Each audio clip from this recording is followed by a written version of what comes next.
보증 서명, 내가 했지. 10년 간병한 딸을 쫓아낸 오빠. 사흘 뒤 공개된 녹취의 충격적 반전. 보증 서명, 내가 했지. 도연의 목소리는 날카로웠다. 열쇠가 현관 문턱을 굴러 넘어갔다. 쇠붙이 소리가 복도에서 메아리 쳤다. 서유는 그 열쇠를 보며 생각했다. 아, 이렇게 쫓겨나는구나.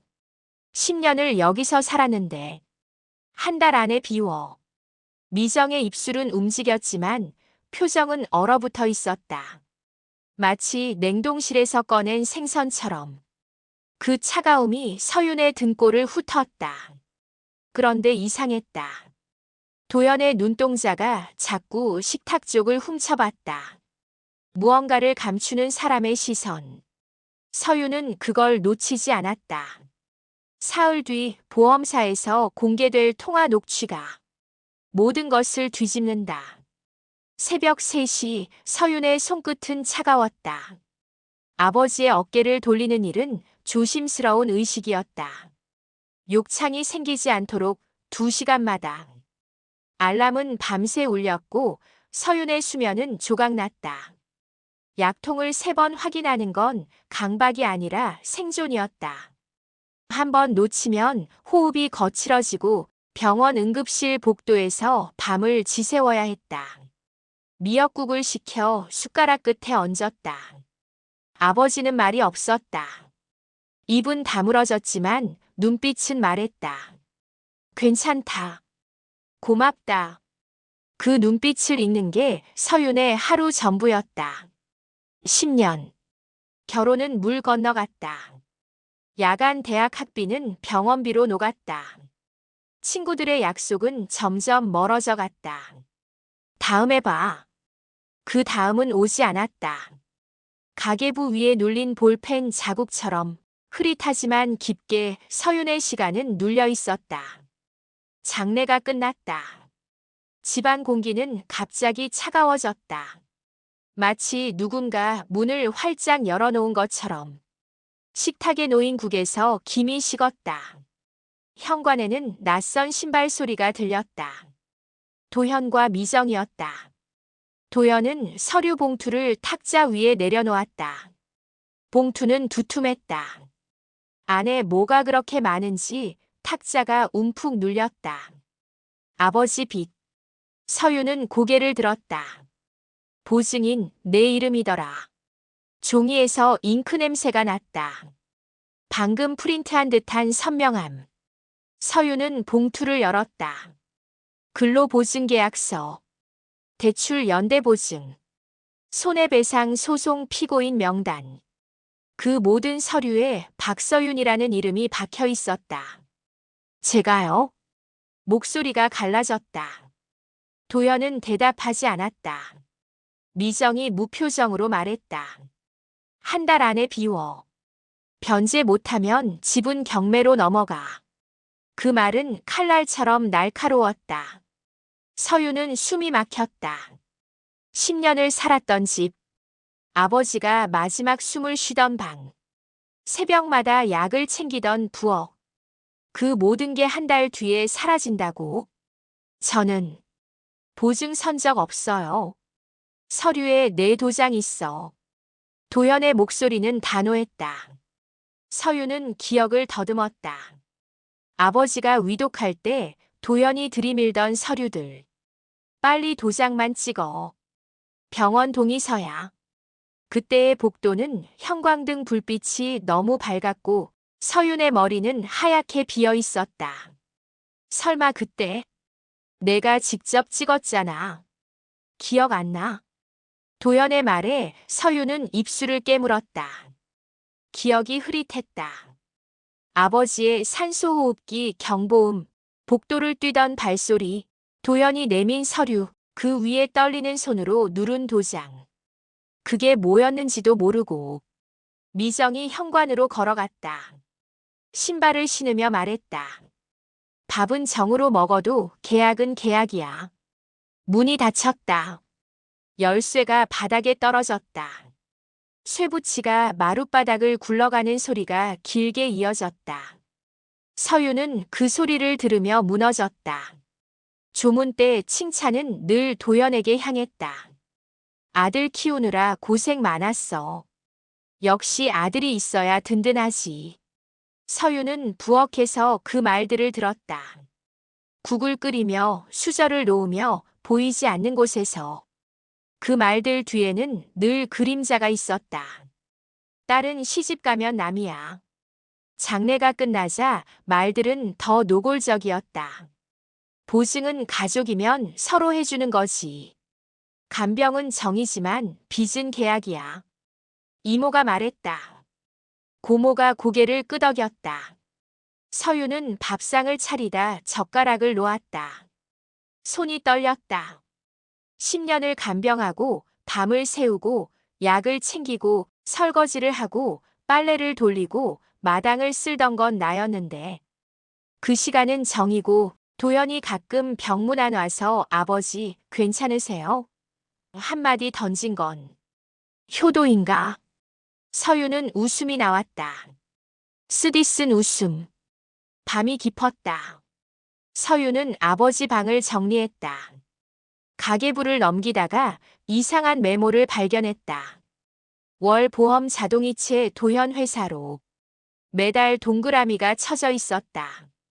그런데 어느 날부터 잉크색이 달랐다. 5월, 6월. 금액이 튀어오른 날도 있었다. 볼펜 자국을 따라가자 작고 삐뚤게 적힌 단어가 눈에 걸렸다. 특약. 서유는 심장이 쿵 내려앉았다. 특약. 무슨 특약? 왜 아버지 가계부에 도연 회사 보험이? 핸드폰을 들었다. 아버지의 친구 김영대에게 전화를 걸었다. 그는 퇴직한 보험 설계사였다. 목소리는 묵직했다. 서윤아, 아버지가 남긴 거 내가 꼭 봐야 할 게 있어. 뭔데요? 사흘 뒤 보험사 사고조사팀에서 통화 녹취를 공개한대. 그거 들으면 모든 게 달라질 거야. 전화를 끊었다. 서유는 가계부를 다시 펼쳤다. 특약 변경 6월 5일, 자동이체 해지 6월 20일 임시. 날짜 사이 장례 일주일 전이 텅 비어 있었다. 그 빈칸이 뭘 의미하는지 서유는 아직 몰랐다. 하지만 등골이 서늘했다. 마치 누군가 어둠 속에서 지켜보는 것 같았다. 식탁 위에 국이 식었다. 서유는 숟가락을 들었다. 한 숟가락 떠서 입에 넣었다. 차갑고 짠 맛이 목을 타고 내려갔다. 사흘 뒤. 녹취. 진실. 서유는 눈을 감았다. 내 이름으로 무슨 짓을 한 거지, 오빠? 전화벨이 울렸다. 새벽 6시. 박서윤 씨 맞으시죠? 대한건설 법무팀입니다. 목소리는 기계적이었다. 서유는 이불을 박차고 일어났다. 건설 현장 사고 손해배상 소송건 연대보증인으로 통지드립니다.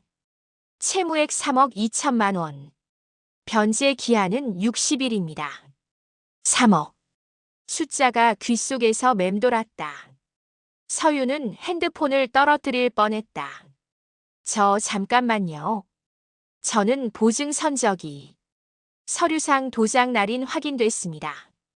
이에 제기는 법원 통해 진행하세요. 뚝. 전화가 끊겼다. 서유는 주저앉았다. 3억. 10년을 모아도 안 되는 돈. 아니, 10년을 간병하느라 모은 돈은 100만 원도 안 됐다. 통장을 확인했다. 잔액 47만 원. 이게 전부였다. 도연에게 전화를 걸었다. 10번을 눌렀다. 받지 않았다. 문자를 보냈다. 오빠, 나 보증 선 적 없어. 이거 뭐야? 읽음 표시만 떴다. 답장은 없었다. 미정이 대신 전화했다. 알아서 해결해. 우리도 힘들어. 언니, 나 정말 기억이 안 나. 그때 뭘 서명한 거야? 모르는 척은 이제 그만해. 법적으로 내 책임이야. 뚝, 또 끊겼다. 서유는 벽에 기댔다. 숨이 가빠졌다. 가슴이 조여왔다. 이게 꿈인가 싶어 뺨을 꼬집었다. 아팠다. 현실이었다. 저녁, 도연이 집에 왔다. 서류 뭉치를 들고. 얼굴은 딱딱했다. 서유는 식탁에 앉아 있었다. 국은 끓이지 않았다. 끓일 기력이 없었다. 오빠. 응. 나 정말 보증 선거 맞아. 도연은 서류를 펼쳤다. 근로보증계약서. 맨 아래 박서윤이라는 서명. 도장. 날인. 모두 선명했다. 그날 내가 직접 도장 찍었잖아. 언제? 아버지 위독하다고 연락받고 병원 복도에서. 내가 서류 주면서 동의 서니까 빨리 찍으라고 했잖아. 서유는 기억을 더듬었다. 그 밤. 아버지 산소호흡기 경보음. 복도를 뛰어가던 발소리. 도연이 내민 서류 뭉치. 빨리 시간 없어. 그 말에 정신없이 도장을 찍었다. 내용은 보지도 못했다. 그게 보증이었어. 응. 도연의 목소리는 무뚝뚝했다. 감정이 없었다. 마치 남의 일처럼. 오빠, 나 10년 동안 아버지 간병했어. 내 인생 다 바쳤어. 그런데 이게 뭐야? 빚까지 떠안으라고. 세상은 원래 그래. 누가 간병했든 보증은 보증이야. 칼날 같은 말이었다. 서유는 손이 떨렸다. 미정이 옆에서 거들었다. 내 집에서 언제까지 얹혀 살 거야? 밥은 정으로 먹어도 계약은 계약이야. 현관 쪽으로 걸어가며 미정이 말했다. 한 달. 그때까지 나가. 변제 못하면 어차피 경매야. 열쇠가 바닥에 던져졌다. 쇠붙이 소리가 마룻바닥을 때렸다. 도연은 고개도 돌리지 않았다. 문이 닫혔다. 서유는 열쇠를 주워들었다. 차가웠다. 손바닥보다 더. 식탁 위에 국이 식어 있었다. 벽에는 월세 보증금 안내 종이가 붙어 있었다. 원룸 보증금 500만 원. 서윤의 통장 잔액으로는 턱도 없었다. 숨이 가늘어졌다. 가슴이 조이고 목이 메었다. 서윤은 바닥에 주저앉아 울었다. 소리 없이. 10년이 무너지는 소리만 들리는 밤이었다. 구직은 쉽지 않았다. 나이가 48입니다. 면접관의 표정이 굳었다. 이력서를 내려다보며 말했다. 경력 공백이 10년이네요. 그동안 뭐 하셨어요? 아버지 간병했습니다. 아, 그러셨구나. 근데 저희는 젊은 분 찾거든요. 동네 마트, 편의점, 카페. 어디를 가도 답은 같았다. 젊은 분 찾습니다. 간병은 경력이 아니었다. 10년은 공백이었다. 서윤의 시간은 이력서 위에서 구멍처럼 뚫려 있었다. 통장 잔액은 바닥났다. 월세방을 알아봤지만 보증금조차 없었다. 고시원은 한 달에 40만 원. 그마저도 없었다. 서윤은 동네 식당 옛집에 들어갔다. 사장 박문석은 60대 중반, 허리가 굽었지만 눈빛은 날카로웠다. 설거지 할 수 있어요? 네. 하루 6시간. 최저시급. 밥 한 끼 제공. 괜찮아. 감사합니다. 그렇게 서유는 설거지를 시작했다. 손이 터졌다. 찬물에 기름때가 잘 안 빠졌다. 세제를 듬뿍 묻혀 냄비를 박박 문질렀다. 손톱 사이에 때가 끼고 손가락 끝이 퉁퉁 불었다. 허리는 끊어질 것 같았다. 박문석이 물기를 털며 말했다. 세상은 차갑지만 냄비는 정직해. 끓이면 끓는 대로 반응하거든. 서유는 고개를 끄덕였다. 냄비가 정직하면 뭐해. 사람은 거짓말투성이인데. 밤 고시원 좁은 방에서 서유는 가계부 사진을 확대했다. 아버지 핸드폰에서 백업해둔 사진들. 특약 변경 6월 5일, 자동이체 해제 6월 20일 임시. 날짜 사이 장례 일주일 전이 텅 비어 있었다. 왜 비어 있지? 그 빈칸이 자꾸 신경 쓰였다. 마치 누군가 일부러 지운 것 같았다. 카톡이 왔다. 김영대였다. 서윤아. 사흘 뒤 보험사 사고조사팀에서 통화 파일 공개한대. 그날 꼭 들어봐. 내 인생이 달렸어. 무슨 내용인데요? 직접 들어야 해. 말로 설명하면 안 믿을 거야. 가슴이 두근거렸다. 서유는 이불을 덮고 누웠다. 잠이 오지 않았다. 이틀 뒤 식당에서 접시를 닦다가 서유는 도연의 목소리를 들었다. 손님으로 온 게 아니라 식당 밖 골목에서 통화하는 소리였다. 처리됐어. 서류상 문제 없어. 동생, 신경 쓸 거 없어. 어차피 기억 안 나. 웃음소리. 차갑고 날카로운. 서유는 접시를 떨어뜨릴 뻔했다. 손이 부들부들 떨렸다. 박문석이 물었다. 괜찮아?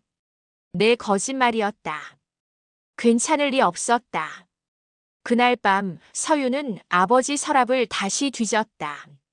옷가지 아래 낡은 봉투가 있었다. 안에는 지문 잉크패드와 사전 의료지시서 복사본이 들어있었다. 하단에 작게 적힌 글귀. 결정은 서윤이. 이상했다. 병원 동의서 곳곳에는 대리인 도연이었는데 이 문서만 서윤이었다.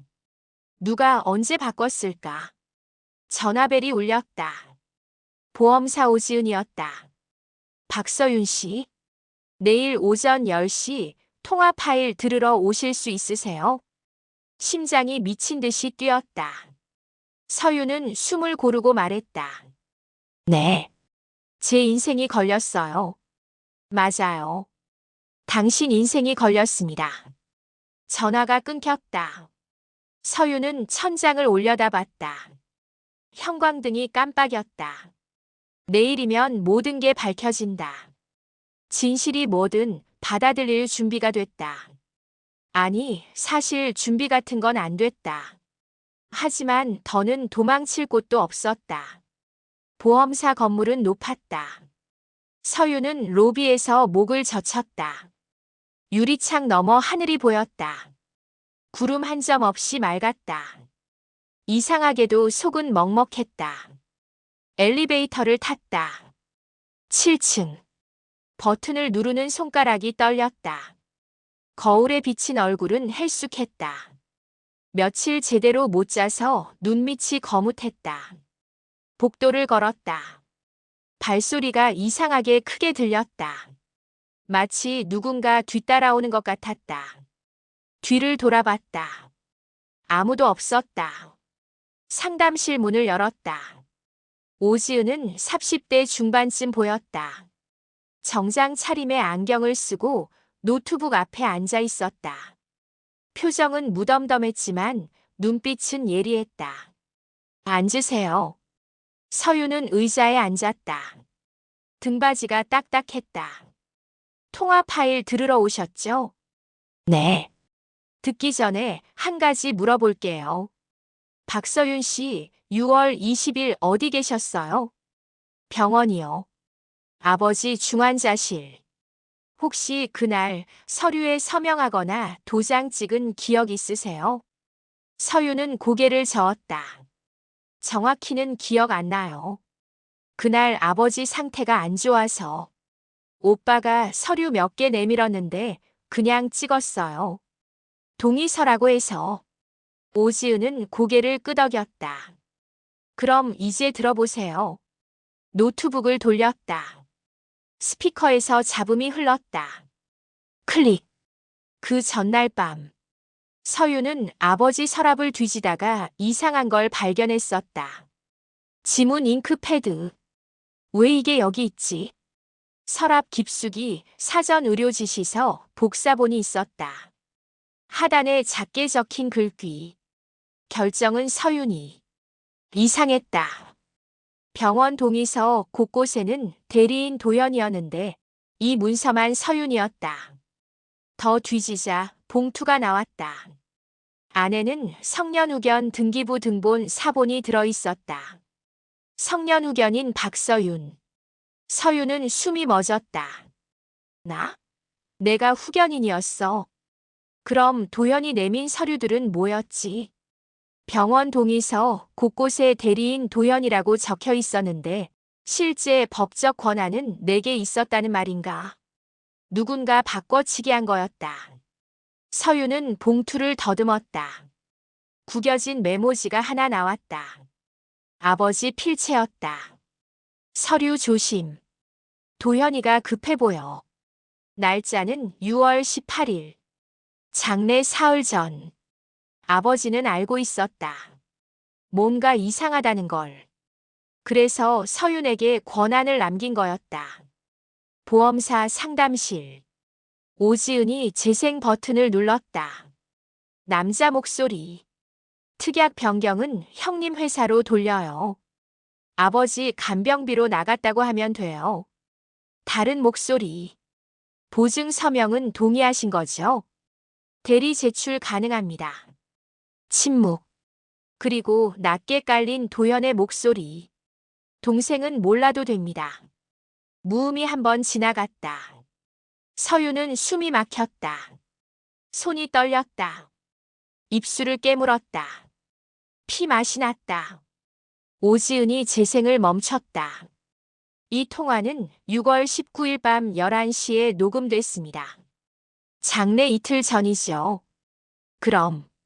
네. 박서윤 씨가 서명했다는 보증 서류, 실제로는 대리 제출된 겁니다. 대리 제출이요? 네. 성년후견 등기 조회가 누락됐어요. 실제로는 후견인 권한이 박서윤 씨에게 있었는데 도현 씨가 본인이 대리인인 것처럼 서류를 제출한 거죠. 서윤은 의자 등받이에 기댔다. 머리가 어지러질했다.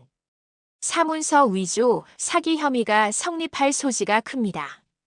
법적으로 보증 계약 자체가 무효화될 가능성이 높아요. 정말요? 네.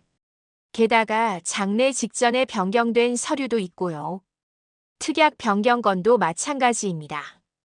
오지은이 파일을 넘겼다. 아버지분이 남기신 보험, 수익자가 원래 박서윤 씨였어요. 그런데 6월 5일에 도현 씨 회사로 변경됐죠. 변경 서류에도 박서윤 씨 도장이 찍혀 있는데 제가 찍은 게 아니에요. 알아요. 지문 감식 결과 나왔거든요. 도장 날인 부분, 압력 패턴이 다릅니다. 누군가 대신 찍었어요. 식탁 위 국이 다시 김을 올렸다. 아니, 착각이었다. 상담실에는 국이 없었다. 하지만 서윤은 그 김을 느꼈다. 따뜻함을. 그럼 저는 네. 보증 책임 없습니다. 주거 문제도 보호받을 수 있어요. 서윤은 눈물이 났다. 참았다. 울면 안 될 것 같았다. 오지은 앞에서 한 가지 더. 오지은이 봉투를 건넸다. 아버지분 친구 김영대 씨가 맡겨둔 거예요. 녹취의 문이 열린다. 봉투를 열었다. 안에는 성년후견 등기부 등본과 김영대에게 보낸 손편지 사본이 들어있었다. 아버지 필체였다. 떨리는 글씨. 서윤이에게 맡긴다. 피부치라서가 아니다. 손이 따뜻해서다. 서윤은 눈물을 참지 못했다. 후두둑 종이 위에 떨어졌다. 잉크가 번졌다. 아버지. 목이 메었다. 오지은이 티슈를 건넸다. 울어도 돼요. 서윤은 고개를 저었다. 울면 안 될 것 같았다. 아직 끝까지 들어야 했다. 오지은이 설명을 이었다. 아버님이 남기신 건 돈이 아니라 결정권이었어요. 결정권이요? 네. 혈연이 아니라 함께 보낸 온기가 아버님의 판단 기준이었던 거죠. 성년 후견인을 박서윤 씨로 지정한 이유도 보험 수익자를 원래 서윤 씨로 했던 이유도 마찬가지예요. 서윤은 손편지를 다시 읽었다. 도현이는 착하다. 하지만 차갑다. 서윤이는 서투르다. 하지만 따뜻하다. 내 마지막을 맡길 사람은 따뜻한 사람이어야 한다. 가슴이 뜨거워졌다. 10년이 헛되지 않았다. 아버지는 알고 있었다. 새벽마다 일어나 어깨를 돌리던 손, 약을 3번 확인하던 눈빛, 식어가는 국을 데우던 시간들을. 그럼 보증은 무효화 가능성이 큽니다. 허위 변경 건은 형사 절차로 가겠죠. 사문서 위조, 사기, 배임 혐의 모두 적용될 수 있어요. 오빠가 네, 수사받을 겁니다. 서윤은 천천히 고개를 들었다. 창밖으로 햇빛이 쏟아졌다. 눈이 부셨다. 주거 문제는 어떻게 되나요? 보증이 무효화되면 집 경매도 없어요. 게다가 원래 보험금 수익자가 서윤 씨였으니 부당하게 변경된 부분도 소송으로 되찾을 수 있습니다. 정말요? 네. 시간은 걸리겠지만 이길 수 있어요. 서윤은 손을 떨지 않았다. 나를 지키는 문서가 있었구나. 아버지가 남긴 마지막 선물. 감사합니다. 오지은이 고개를 끄덕였다. 감사는요. 당신이 10년을 버텨줘서 아버님이 그걸 기억해 주신 거예요. 서윤은 일어났다. 다리가 후들거렸지만 걸을 수 있었다. 복도를 나섰다. 엘리베이터를 탔다. 거울 속 얼굴은 여전히 헬쑥했다. 하지만 눈빛이 달랐다. 살아있었다. 로비를 나서자 햇빛이 쏟아졌다. 서윤은 하늘을 올려다봤다. 구름이 천천히 흘러갔다. 핸드폰이 울렸다. 도현이었다. 받지 않았다. 문자가 왔다. 서윤아, 오해야. 통화 한 번만 하자. 오해? 서윤은 피식 웃었다. 녹취가 증거인데 무슨 오해? 답장을 쳤다. 오빠. 이제 변호사 통해서 얘기해요. 더는 따뜻하게만 살지 않을 거예요. 전송. 서윤은 핸드폰을 주머니에 넣었다. 발걸음이 가벼웠다. 아직 갈 길이 멀었지만 이제 방향은 알았다. 식당으로 돌아갔다. 박문석이 물었다. 어땠어? 이겼어요. 뭘? 제 인생을요. 박문석이 빙긋 웃었다. 그래. 냄비는 끓이면 끓는 대로 반응한다니까. 서윤은 앞치마를 메고 설거지를 시작했다. 손은 여전히 터져 있었다. 하지만 이제 아프지 않았다. 이 고통은 내가 선택한 거니까. 오빠가 떠넘긴 게 아니니까. 저녁 고시원 방에서 서윤은 아버지 손편지를 다시 펼쳤다. 잉크는 마르지만 온기는 계속 남는다. 그 문장을 손가락으로 따라 그었다. 잉크가 손끝에 묻었다. 서윤은 그 손을 가만히 들여다봤다. 따뜻했다. 여전히. 한 달이 지났다. 법원 복도는 차갑고 길었다. 서윤은 변호사 옆에 섰다. 건너편에 도현과 미정이 있었다. 도현은 고개를 숙이고 있었다. 미정은 입술을 깨물었다. 합의 의향 있으십니까? 판사가 물었다. 도현의 변호사가 고개를 끄덕였다. 네. 피고 측에서 사과와 함께 피해 보상을 제안합니다. 서유는 가만히 있었다. 변호사가 물었다. 어떻게 하시겠습니까? 서유는 도연을 봤다. 오빠는 여전히 고개를 들지 못했다. 10년을 같이 살았던 오빠. 아버지 장례 때 눈물 흘리던 오빠. 하지만 그 눈물 뒤에 숨겨진 계산을 이제는 안다. 합의는 하겠습니다. 도연이 고개를 들었다. 안도의 표정이었다. 하지만 서윤이 말을 이었다. 조건이 있어요. 뭔데요? 보증, 쉽게 부탁하지 않는 사회를 만드는 데 쓰일 기금. 그리고 돌봄 노동자 지원 단체의 기부. 그 영수증 받아올 때까지 형사 고소 취하 안 해요. 도연의 얼굴이 굳었다. 미정이 뭐라 말하려다가 입을 다물었다. 판사가 물었다. 금액은 3천만 원. 작지 않은 돈이었다. 도연이 떨리는 목소리로 물었다. 서윤아. 오빠. 서윤은 차갑게 말했다. 사과는 다음 세대를 바꾸는 걸로 받을게요. 나한테 미안하다고 100번 말하는 것보다 다른 서윤이들이 안 생기게 하는 게 진짜 사과예요. 도연은 고개를 숙였다. 대답이 없었다. 변호사가 대신 말했다. 검토하겠습니다. 복도를 나서며 김영대가 기다리고 있었다. 잘했어. 아저씨, 이거. 서윤이 작은 봉투를 내밀었다. 김영대가 열어봤다. 편지였다. 감사합니다. 아버지가 아저씨를 친구로 두신 게 저한텐 행운이었어요. 김영대의 눈가가 붉어졌다. 내 아버지가 남긴 건 돈이 아니라 결정권이었어. 내가 그걸 잘 썼어. 네. 그리고 서윤아. 네. 혈연이 아니라 함께 보낸 온기가 진짜 가족이야. 그걸 잊지 마. 서윤은 고개를 끄덕였다.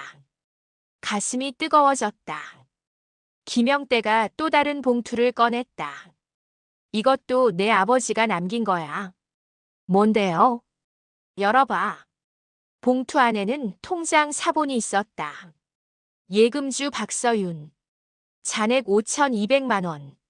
이게 내 아버지가 10년 동안 조금씩 모은 거야. 간병비 명목으로 도연이한테 받은 돈 절반은 따로 빼서 내 이름으로 저축했어. 언젠가 내가 홀로 서기 할 때 쓰라고. 서윤은 눈물이 주르륵 흘렀다. 참을 수가 없었다. 아버지. 김영대가 등을 토닥였다. 울어. 이제 울어도 돼. 서윤은 한참을 울었다.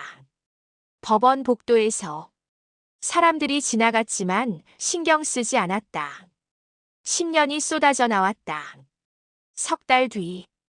주방에는 국 대신 수업 안내문이 붙었다. 돌봄 노동자 무료 재교육 손해 학교. 서윤은 첫 수업에 등록했다. 요양보호사 자격증 과정. 이번에는 제대로 내 이름으로. 식당 사장 박문석이 박수를 쳤다. 그래, 끓이면 끓는 대로 반응한다니까. 넌 이제 끓어올랐어. 서윤은 웃었다. 옛집 주방은 여전히 뜨겁고 정신없었지만 이제는 출구가 보였다. 설거지는 끝이 아니라 시작이었다. 어느 날 저녁 도현과 미정이 식당에 왔다. 서윤아. 어색한 목소리였다. 서윤은 앞치마를 벗고 나갔다. 왜? 미안하다. 도현이 고개를 숙였다. 미정도 함께. 진심으로. 서윤은 가만히 서 있었다. 용서해야 하나? 아직 모르겠다. 하지만 미워하는데 에너지 쓰고 싶지 않았다. 오빤 오빠대로 힘들었겠죠. 회사 망하고 빚지고. 이해는 해요. 서윤아. 하지만 이해와 용서는 달라요. 도현이 고개를 들었다. 나 10년 동안 아버지 간병했어요. 내 청춘 다 바쳤어요. 그런데 오빠는 그걸 당연하게 여겼죠. 딸이니까, 시집 안 간 딸이니까 쓸모 있을 때 쓰자고 생각했죠. 아니야. 아니라고 말하지 마세요. 서윤의 목소리는 단호했다. 오빠 녹취 들었어요. 동생은 몰라도 됩니다. 그 한마디가 전부예요. 난 오빠한테 사람이 아니라 도구였어요. 침묵이 흘렀다. 미안하다. 도현이 다시 말했다. 이번엔 목소리가 떨렸다. 정말 미안해. 서윤은 숨을 들이쉬었다. 사과는 받았어요. 하지만 관계는 시간이 필요해요. 오빠도 알죠? 깨진 그릇은 붙여도 금이 가요. 알아. 그 금 자국 보면서 살 수 있을 때 그때 다시 얘기해요. 도현과 미정이 고개를 숙이고 나갔다. 서윤은 그 뒷모습을 봤다. 미운 건 아니었다. 하지만 예전으로 돌아갈 수도 없었다. 박문석이 물었다. 괜찮아? 네. 이제 괜찮아요. 한 달 뒤 서윤은 새 집으로 이사했다.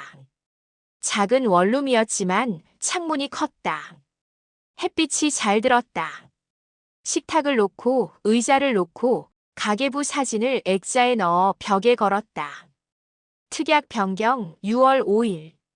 그 메모를 볼 때마다 생각한다. 진실은 언젠가 드러난다고. 잉크는 감출 수 없다고. 현관 앞 예전에 굴러다니던 열쇠를 서랍에 넣었다. 이제 필요 없다. 새 열쇠가 있으니까. 전화벨이 울렸다. 손의 학교였다. 박서윤 씨, 첫 실습 배정 나왔어요. 다음 주 월요일부터 요양원에서 시작합니다. 감사합니다. 전화를 끊고 서윤은 창밖을 봤다. 해가 지고 있었다. 노을이 붉게 물들었다. 식탁에 국을 끓였다. 김이 모락모락 올랐다. 혼자 먹는 밥상이지만 외롭지 않았다. 이건 내가 선택한 밥상이니까. 숟가락을 들었다. 한 입 떴다. 따뜻했다. 서윤은 미소 지었다. 잉크는 마르지만 온기는 계속 남는다. 아버지가 남긴 말. 이제 안다. 10년은 헛되지 않았다. 그 시간이 나를 여기까지 데려왔다. 핸드폰을 꺼내 메모장을 열었다. 적었다. 내 이름의 문을 열었다. 이제 내 이름으로 산다. 저장. 화면을 끄고 창문을 열었다. 바람이 들어왔다. 커튼이 흔들렸다. 서윤은 두 팔을 벌렸다. 깊게 숨을 들이쉬었다. 살아있다. 그리고 이제 시작이다. 여기까지 시청해 주셔서 진심으로 감사드립니다. 여러분이라면 가족에게 보증을 부탁받았을 때 어떻게 하시겠습니까? 댓글로 여러분의 생각을 나눠주세요. 이 이야기가 도움이 되셨다면 구독과 좋아요 부탁드립니다. 알림 설정까지 해주시면 더 좋은 이야기로 찾아뵙겠습니다. 당신의 온기가 누군가의 용기가 됩니다. 감사합니다.